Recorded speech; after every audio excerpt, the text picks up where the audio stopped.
Welcome to Behind the Barcode, the podcast that goes beyond the label to uncover the stories of the faces behind your favorite products. We're your hosts, Anna and Sydney. In this podcast, we dive into the dynamic world of consumer packaged goods with a focus on better-for-you products. As entrepreneurs ourselves, we know firsthand the challenges and triumphs of bringing a product to market. That's why we're here to share the journeys of fellow innovators, industry experts, and entrepreneurs who are making waves in the CPG space. Join us as we sit down with inspiring guests to explore the stories behind the UPC codes, uncovering the passion, perseverance, and purpose driving their businesses forward. Whether you're a seasoned entrepreneur, a budding startup, or simply curious about the stories behind the products you love, this podcast is for you. So grab your favorite snack and get ready to go behind the barcode. Welcome back to Behind the Barcode podcast. We're so excited to have Lauren Plunk back on the pod today. We're all going to be talking about marketing. I'm the head of marketing for Akasha Superfoods. Sydney is the head of marketing for Squirrel. And Lauren has an extensive marketing background. And we're all just going to be chatting it up. This is going to be more of a casual conversation, all about marketing strategies and social media, what to look out for, and trends in the CPG space. Lauren, why don't you introduce yourself again for our listeners? Absolutely. Thank you, ladies, for having me back on Behind the Barcode. I'm super excited to be here. My name is Lauren Plunk. I am the owner and founder of Alchemiss Agency. We are a CPG brand consultant for better for you CPG brands. And also we have a talent side of our agency as well as a product manufacturing side. So I'm super excited to be here today to talk all things marketing for the better for you space. Okay, so let's get right into it. Why don't we talk about what's hot right now in the marketing space? If you have a CPG brand, what should you be doing right now marketing your product? What social media platforms should you be on? Which ones should you focus on based on your business model, et cetera, et cetera? I believe that at this time you should be on all of the major platforms and obviously prioritizing TikTok if you have a TikTok shoppable product. Of course, that is going to be a more direct-to-consumer type model, but I think Anna has a lot of insight on the success of TikTok Shop. It was where we were able to first sell out of our gummy within 7 days of its launch back in December. A lot of that was because we had our audience really dialed in before we added our product to TikTok Shop, and obviously it went pretty viral because people knew the brand. But Anna, do you want to speak more on how you sold our product out in 7 days on TikTok Shop? Absolutely. So I love TikTok Shop. First of all, it's still very new. So there's so much opportunity for brands to be getting on TikTok Shop right now. And if you have a product that isn't perishable and that can be shipped out within 2 to 3 business days, that is a perfect product for TikTok Shop, and especially if it solves a problem. People are looking for products that are solving their problems, whether it's acne, bloating, I don't know, maybe an issue with their car, like anything that you can show and easily create a video about solving a problem, that's perfect. This is QVC, modern day QVC. It's amazing. People love looking at products and seeing how they work. And before TikTok Shop was a thing, you would look at people's comments on the videos and see people are already asking, like, where can I get this product? So this just makes it a lot easier to purchase the product directly on the platform. It's a one-click buy. I don't know if you guys have purchased anything on TikTok Shop yet, but it is amazing how convenient it is. If you're a brand, highly recommend getting on it and just start creating content from the brand side. Start reaching out to affiliates that are on TikTok Shop. And because when they post the video and they make sales, they automatically get commission. It is the easiest affiliate system that's currently out there. And because it's so new right now, there are so many incentives that TikTok Shop is just giving out. For example, our gummies right now are $28.99. TikTok Shop will randomly put them for sale for $20.99 and cover that $8 difference, which is absolutely incredible. So people are more incentivized to purchase the product, and we're not losing any money. They're fully subsidizing I have that. a question. Yes. With that price difference, do you approve that? If TikTok Shop says we want to give you an $8 price difference on our platform, do you have to approve it? No. They just do it automatically. They just do it automatically. I believe there is a way for you to turn that off. Okay. However, once that is on sale, they will be pushing that on their front page. Because they have incentive They have incentive to sell it. Yeah. They are trying to sell as much product on TikTok Shop as possible. And what the beauty of it is when people see it on TikTok Shop, they'll either purchase it there or they'll go to Amazon typically. So I've noticed every time we have a spike in TikTok Shop sales or virality, our Amazon is way up because people are going to the next most convenient platform, which is Amazon. Yes. And I remember when the actual viral video that you created. Yeah. Lauren was one of the first clips in your video because she helped you formulate the gummy. And I remember being a part of that whole journey of you creating that video. And at first, honestly, I was like, why is she spending so much time on this video? Like sending me like 4, 5, 6 edits. How's this? How's that? Actually, and you were rearranging the story to make it digestible. And I think that is, if there's one word that I could think of when it comes to how you've been successful, it's storytelling. And that is how you are successful as a CPG brand marketing your product. You have to storytell as a brand founder and storytell as the company. And you told the entire story of how, from start to finish, how you launched the gummy. And at first I was like, this is so detailed. You're putting this in the front, that in the back, here's in the middle. But you rearranged it and it literally hit millions of views, which is crazy. And that's how you got to sell out your product on TikTok Shop. It's amazing. And people love to see transparency. They want to see what's going on behind the barcode. So Lauren, any tips on that in terms of brand storytelling, founder spotlight? Like, what's your opinion on that? I know that you always hype me up to post even more on as a founder on LinkedIn, on, social media, et cetera, et cetera. But yeah, you were a part of that viral video that Anna posted on Akasha. I will say that Anna took charge on all of the clips and how quickly we moved around the whole overall production of that video. But I do believe that every brand should really focus on having a brand story. And if you don't have a founder that has a brand story or isn't unable to get and be because front some facing, people don't want to. I get friends who say that all the time. Like, I want to start a business, but I don't want to be on the camera. Right. But also, difficult. We only start a product because we believe that it's going to solve a problem. Like, much to Anna's point, a lot of the marketing messages that need to be put face forward is it's solving a problem. If you don't have a founder or someone on your team, maybe it's your family member. I've had a client that their grandmother was the source of like why they developed this product. But the story is what doesn't want to be front facing. Then you still need to be able to storytell somewhat from a brand perspective as a whole. And so storytelling is my most favorite thing about marketing right now, is that there's always a story behind everything. And you can come up with what that story is, because ultimately, if we're bringing a product to market, we are solving a problem for someone. And it's how we position the product to be able to solve those problems. The hook. As Anna teaches me. Yeah, the hook is like everything. What is the opening line? Here's how going on a yoga retreat helped me launch my protein bites. Exactly. Here's how I accidentally became a millionaire. Yes. Powerful. That would be my hook if I were to tell the story over again. Yeah. And so I think, there's obviously a balance between one being very detailed in how you craft the post, but then also you don't want to get in your own way.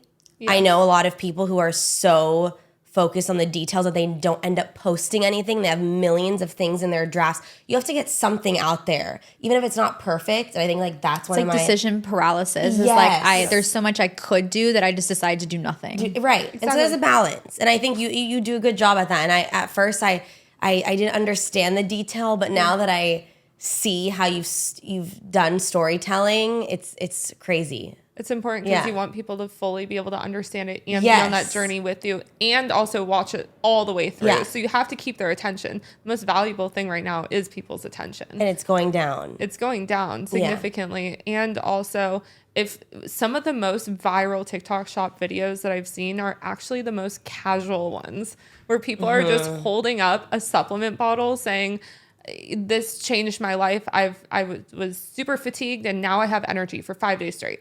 they're just straight to the point, super casual, don't have their hair and makeup done, just a regular person. It's the relatability. And that'll go into my next point when we were talking about our favorite trends and the CPG space right now for marketing. Mine's going to be a little controversial, but it's like the de-influencing phase. Although I have an influencer agency, my background has influencers agencies. I never heard that word, but now I got it. De-influencing is it's the downfall of the influencer because people want more relatability and authenticity. And so the talent that I do work with now, I work with a very close group of people who are in the health and wellness CPG better for you space. So I actually work with them to be able to transform their content to become more relatable and more authentic and more transparent, because that is actually what the viewers are connecting with more. So aside from the storytelling, it's being very authentic, transparent, and like just down to earth, like waking up in your most natural state and just hopping on the internet and talking to like your friends on the internet is going to perform way better than a high production studio where everything's edited, transitions, and things popping up on the screen. And it's like, okay, this took a lot of time and effort, but like, where's the message? It kind of gets lost in translation. So that very direct method, and obviously my favorite trend right now in this space is like the de-influencing, because with TikTok Shop, I feel like really anybody that finds a beneficial product can be able to tell their experience and how it's changed them, or even show their transformation authentically, and then be able to promote the product to receive a commission on the back end. And it's like it's everyday people. It's like you're not having to just focus on your influencers that brands are paying high dollar value to say a certain thing, which the influencers I work with aren't willing to say whatever the brand is like saying I'll pay you to say, but that's just not the integrity of the entire influencer market right now. So taking the advice of an affiliate or somebody that's just on TikTok in general, sharing their day-to-day life is actually going to convert way higher than paying top dollars to influencers to say exactly what the brands are wanting them to say.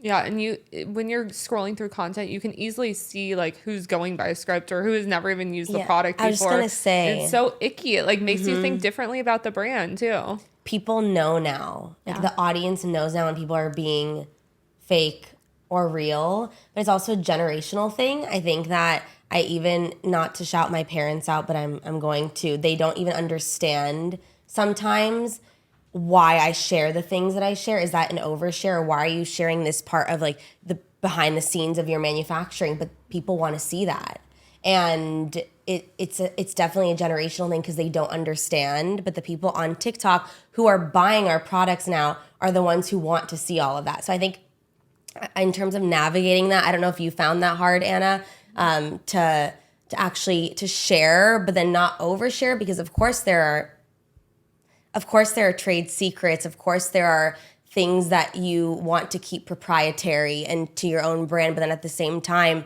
people want to see everything behind the scenes. Then how do you find that balance, I guess? Because I still struggle with that.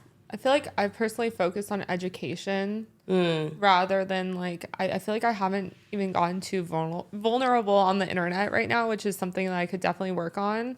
But I've focused primarily on educating people. Lauren, do you have any? Yeah, I mean, let's be honest. I mean, the brands that are showing that transparency through their processes and like how they're changing the space and like being that transparent with their consumers are going to be the ones that are winning, because who 100%. doesn't want to know where their supplements or their food is coming from or their snacks? Totally. Like those are the brands that are going to create the most trust, and that's how you get to have your consumer expand into other product offerings that you bring, is because of the brand trust. Oh, this brand shows their entire process and shows exactly where my food is being manufactured or where exactly where my supplements being made, and that's going to build a lot more trust versus like, not knowing the process. Right. and kind of like these big box brands are like, what is happening behind the scenes? Like, where is my food coming from? Right. My friend Lex from Lexington Bakes has a brownie company, brownies, cookies. He actually writes the supplier on the ingredient label. It is very, very transparent, and it's super cool to watch and inspiring to me. He talks about where he sources every single ingredient from, to the tea, to the salts, to the vanilla extract, or whatever he's using. It's incredible. And I think like we know that in general, that's where the space is going. I remember at Sweet Green when they started to name where they were getting their ingredients from, like the farms. I'm just They have like a chalkboard up on the wall, and it's always, you're like, whoa, that's farm to table. Yeah, or whatever. And I will say, for the brands that are out there that are looking to be more transparent with their marketing, if you are pursuing influencer marketing and working with people in this space, I'll say my personal experience from being a talent manager is like, I will not accept scripts. I will not accept deep creative briefs from brands, because the ultimate power is that we use the influencers that have built integrity in the space that they're working in, and they try the product and they speak on their personal experience, and they know what their audience is looking for and what pain points their audience has, because they're in communication with their community all the time. So giving up a little bit of that freedom to the affiliates and or influencers that you're working with, and not trying to dictate exactly how they're marketing your product, I do think that that's something that we're going to see in the next generation of marketing, is having the flexibility from the brand side, because up to this point, brands have had very strict guidelines of what you can and can't say, what you can and can't do. And that's when you get that like very like, this looks very produced, it looks scripted, and that's just out right now. Like the brands need to just kind of lighten up a little bit and give the talent the freedom to be able to speak on their personal experience with things and to communicate with their audiences the way that they know their audience wants to be communicated with. Is out. It's Totally. out. So that's a little bit of like, if you're getting into influencer marketing, or if you're working with your affiliates, how to be able to educate them, but not being overbearing and sharing too much, because ultimately true transparency comes from like the actual results that the people have with your product. And that's why we go back to innovation, is like, it all starts with having a really good product. We know that without marketing, you can't sell a really good product, but you can market a really bad product. So as long as you have true results and people genuinely connect with your product and it solves a problem, you should have no problem being able to give up the freedom of how your brand is being translated digitally through your partnerships like influencers and affiliates. Totally. Like if it's real, it's real. It's real, yeah. Yeah, and also I feel like when you give the affiliates or the influencers that freedom, you're able to see other use cases that you maybe have never even thought about. How many times has that happened with Akasha? So many times where I'm like, whoa, someone like adds their CMOS to that, or they use it for this specific reason. Well, specifically, It's like when we're mind-blowing. over here, you know, saying it's for energy and it's for skin health, which it is. It's like we have a ton of reviews that relay that message. It's like this one person's like, oh, I started using it after, you know, clearing out my lungs, and now I can breathe better than other. And it's like, I just would have never Smoking. thought that. Right. For Smokers. smokers. Amazing. Yeah, Yeah, and now we're selling to some cannabis shops. exactly. Incredible. So it's really using your consumer, and that's why we love TikTok Shop, is because you can connect with everyday people who are finding how your product is actually benefiting their lives, and then you're able to get that feedback from your consumers, even if they don't like your product. That is still gold, because now you have the resources to go back and to pivot your product. Like I said, if something's not working, then you need to pivot quickly. If your audience is saying this tastes horrible, this is making me bloat, I don't like this, it tastes like this, then you're able to use all of the information to go and develop an even better product. Yes, definitely. So you said de-influencing is one of your top trends in the CPG space, Yeah. or just in the space in general. Are there any others that come to mind? I would say trends that are in the marketing right now, of course, storytelling. We see that a lot with like brands like Midday Squares, who are showing the ins and outs. And I will say that in the better for you space, there's something about these founders in the better for you space that is way more transparent with each other than other spaces. And that was brought to my attention by my new director of operations when she was seeing at Expo West how all the founders were kind of explaining where they were finding like where they weren't being able, the holes in the market, or where they've had their failures, or what has made them successful, and sharing like really good information so that other founders didn't have to go through the same experiences. Yes, And there's I something relate. about this CPG space that like these founders, because we're collectively trying to change an industry or a space, that we are so happy to help build each other's brands up, that the competition feels like more friendly competition than anything. 100%. And so that I would say is like one of my also favorite things about this space in particular, is that we are being able to show each other what's working, what's not working, how we're impacting the space, and what you should like avoid doing in the space. And I don't think that that's like happening in other industries, but it helps when you go down to like marketing. It's like, how are we speaking to our consumer? Where is our consumer shopping? Where are they getting their information? And then being on those platforms. Yeah, and we all give each other ideas too, which is really cool. I mean, I know me personally with my founder friends, we have group chats about TikTok, about Instagram, about you should do this reel, trying your gummies instead of and just all these different ideas. And you're right, it's just about uplifting each other. And it is true about the CPG space. Like if someone is, hey, Sydney, do you have a recommendation for a packaging supplier? I do, yes, because if you're confident in your own brand and that nobody is you, then you want to help everybody else get there too, because then you don't see, as you said, you don't see them as competition. It's just friends in the space who want to make the space better. Right, exactly. And that's what I would say from a marketing perspective. Your consumer can see that you are confidently you, and that what you're bringing to market and what you're sharing as your offering is what you truly believe is going to make an impact in this space and going to help change people's lives. And so they see that and they connect with you on that level. And I don't know how to say that from a marketing perspective, but it turns into storytelling and being authentically yourself and truly believing that what you have is going to make an impact in the world. What about you, Sydney? What trends do you see emerging, or like what's exciting for you in the CPG space? I think so. Piggybacking off of the de-influencing, I think as well, anti-diet culture, anti the 0-calorie additives into foods. I'm seeing a lot of brands go away from erythritol and stevia and xylitol. A couple studies have come out showing that they're not as good for you as people thought they were. And so I'm seeing that shift. We never used them at French Squirrel to begin with. Just I've never believed in them personally, but it's cool to see that brands are now adding in, dates and coconut sugar and honey and maple syrup and just going back to basics, which, we did 3.5 years ago, but it's okay. Everyone takes time to catch up. I'm kidding. But Dates are big. Dates are big right now. And there's actually a variety of dates. I personally like Medjool dates the best because they're the queen of dates. Oh. Yes. But yeah, I think real sugar, real food. And even on that note, Swedish candy is trending on TikTok right now.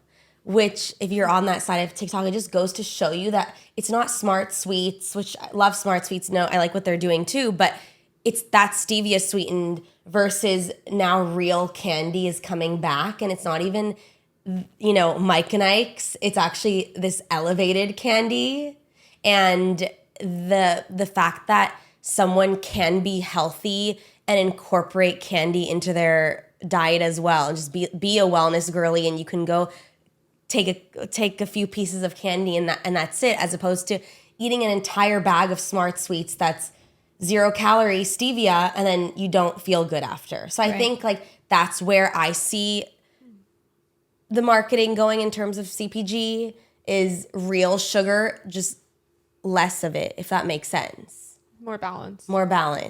Yeah. Yeah. Love that. You?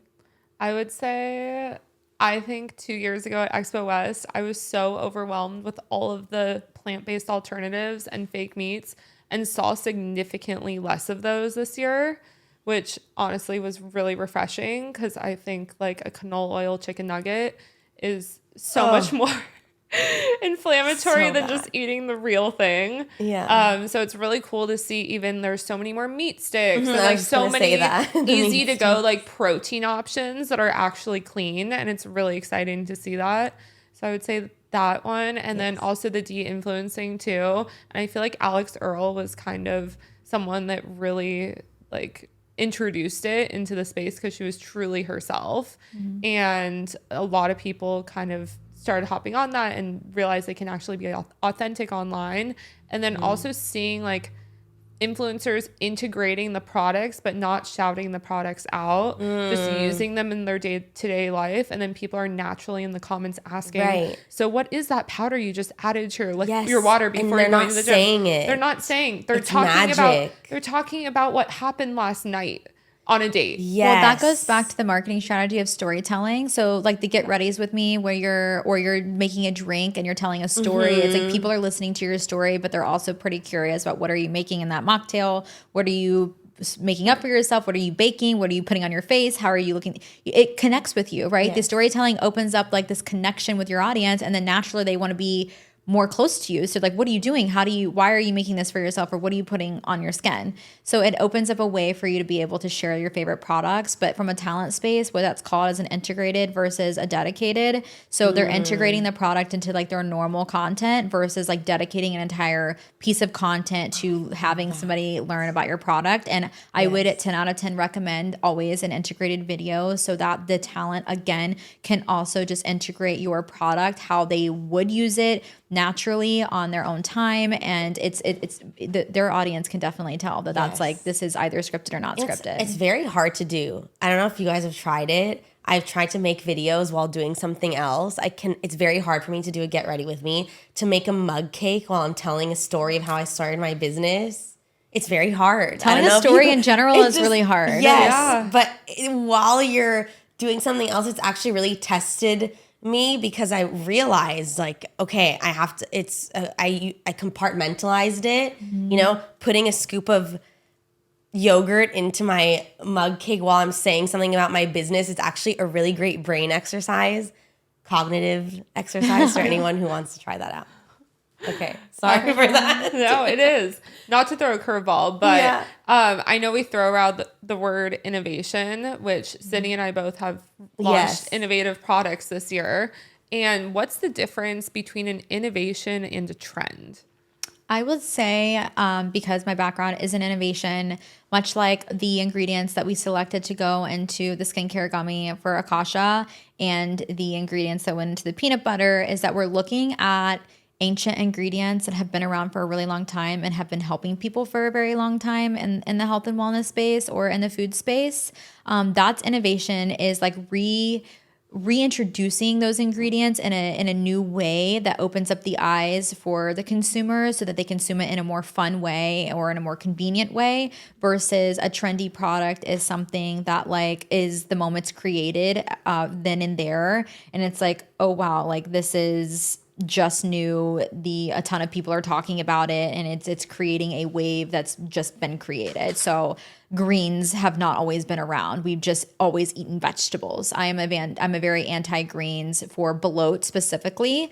Your greens are not going to fix your gut health. I am true to my core about that. That's not going to help you. So if you had a greens powder and you were promoting it from a sense of like, hey, getting your vegetables and getting your micronutrients in, absolutely phenomenal. Getting your greens in to help with deep bloat is like absolutely not phenomenal. That is a misconception. And of course, the brands let it run like that. So that's a trend. A trend is a bunch of people saying the same exact thing on the internet until you believe it, and then you try it, and then you might have a placebo for a little bit, but then over time you realize this is not actually helping me. I'm trying to be a part of something bigger, and I don't need this for my health, or this is not supporting who I'm trying to be or become, versus whole food ingredients and whole ingredients that have been on the market for a very long time. Like a sea moss has been used for hundreds of years, and it's been proven to work. And there's a ton of background in it. It's just there was no accessibility in the United States. And then also from the food space, is dates have so many health benefits that like I started consuming dates just specifically for the health benefits. And of course they're delicious, but it just was never a part of my real diet. So once Sydney shared the benefits from a heart perspective and a mind perspective, brain health, of the benefits of dates, I started incorporating them in everything. And so when she brought to me that she wanted to do a peanut butter, I'm like, this is such a saturated space. I don't think that your peanut butter is going to stick out unless you have something special. And that's when we came up with the idea of sweetening it with dates. So every harvest of dates comes around, and there's always a couple of leftover, and we don't want to, have any leftover foods or be able to waste any food waste. Yeah, reducing food waste by using the leftover dates to blend up, and then we add it as a sweetener into the peanut butter. And that became innovative, not from a sense of like she invented peanut butter or she invented dates. Right. It's from putting those two together to be able to have a sweet, delicious, she included cinnamon and sea salt, no seed oils, with all of these things stacked on top of each other and including the dates for sweetness. That is innovation. That is something that the market needs and could potentially want if they were shown that product. And that's something that I would say is like innovation versus trend. And the same thing with the Akasha products, the pearl powder that we put in there, the liposomal vitamin C, all these things are things that have been around forever, have been proven to work in ancient Chinese medicine. And so we should just make them in a convenient way where people can access them, and then have an outlet like our socials to be able to learn about the ingredients, and then have a review section where they can see how other people are consuming the product and what benefits they're seeing in their day-to-day life. That was so well said. So well said. Yeah. I loved it. Definitely. Thank you so much for Yes. clarifying that, because Yeah. I think that too can be like tossed around. Sometimes I hear people calling a trend and innovation, vice versa. Exactly. Yes. No, that was great. And what you said about the placebo effect, real. I think Anna and I can speak for you on this, that we've both dealt with that, where we find a product or something, we try it and we think it's helping us, and then we're like, wait, this isn't, and that is a trend. It dies. When enough people tell you something, you start to believe it. Yeah. Like if you stop seeing greens on your For You page talking about deep bloating, would you ever think that I'm going to go take greens to deep bloat? No. Like, could you ever find an article on the internet from somebody who has the capacity to talk about this topic, that they're promoting a supplement of greens powder to help your gut health? No, you're not going to find that. So you just have to kind of take a step back when you're talking about consumerism. That is this product a trend right now because I'm hearing it and I'm being told exactly what it's going to do for me, and I've never heard of it before, and there's no article, there's no information on it? Or is this something that like has been proven, has been looked into, a lot of other people are actually finding that it's helping them, and then you know if it's a trend or if it's innovation. I'll wrap up by saying that the most important aspects of marketing that your brand should have is understanding your audience. That was the first thing that I brought to Akasha when they told me that they were, their product was for biohackers. After just a few short weeks of being in the company and seeing who their consumer was and how they were speaking about their product and on their digital marketing, I was able to identify that they were just actually talking to the wrong consumer. And so once we created our consumer profiles, we were able to target the right consumer, which were like the IT wellness girls who did take supplements every single day and were looking to supplement in their diet. And by making a tiny switch of who we were speaking to, we were able to scale 600% in just 6 short weeks on the direct-to-consumer side of things. So understanding your audience, again, where they're consuming their information, where they're looking for product, where they're shopping, how old are they, what's the perfect price point for them, all these things are going to essentially be the pillars of like what makes your company and brand and product successful. Super important. I remember when you had me do the brand identity sheets and stuff, and I was even naming the people who were buying the product. I was like, this is so silly. But then I realized it's so helpful because on a day-to-day basis, I was just seeing my own world, which influencers I was reaching out to, and they were all biohackers. Mm-hmm. That was what I was most interested in, which you have to just put that aside, put your own emotions aside, and really focus on who's actually purchasing your product. Right. Who's using it. Or who has the pain point that you can solve. That's really what we're looking at, because you want the product to be effective and to work. And so you must identify the problem that you're solving and then how you're going to communicate that to your ideal consumer. That's where I would start with any brand that I would start consulting on the sales side and the marketing side of things. And you can have multiple. Oh yeah, we had multiple consumer profiles. And like you said, give them a little name, treat them like they're a real person. How would you speak to this person? Where are they shopping? How much money do they make per year? What are they driving? What are they interested in? What kind of interest groups are they in? Are they going to run club? Are they going surfing? Like, what are their hobbies and interests? And then you'll know how to develop your marketing messages and how we communicate with that certain consumer. And that also helps when you're deciding which events to give free product to, and when you're starting to run ads too. Facebook, Instagram, TikTok ads. It really helps narrow everything down. So, thank you so much, Lauren. Of course. Thank you. Beautiful, beautiful insight. Thank you for having me back on Behind the Barcode. Yay. It was so informative. So how can our guests find you? And my name is Lauren Plunk on LinkedIn, and you can also go to alchemiss.com to just see everything that I do and have my hands involved in. I'm also on IG at bylauren.page. I have not started sharing my CPG story there yet, but I'm feeling very inspired after this episode and definitely would love to start prioritizing it so I can show you guys behind the scenes of the CPG Better For You space. Thank you. You're welcome. Thank you. Thanks for listening, guys. Woo. See you next time. See you next time. Thank you for tuning in to Behind the Barcode. We hope you enjoyed diving into the stories behind the products that fill your shelves.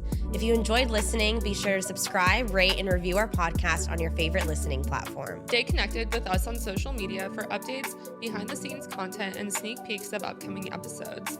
You can find everything linked in the show notes. And if you have a story to share or know someone who does, we'd love to hear from you. Keep innovating, inspiring, and being curious about the stories behind the barcode. See you on the next episode.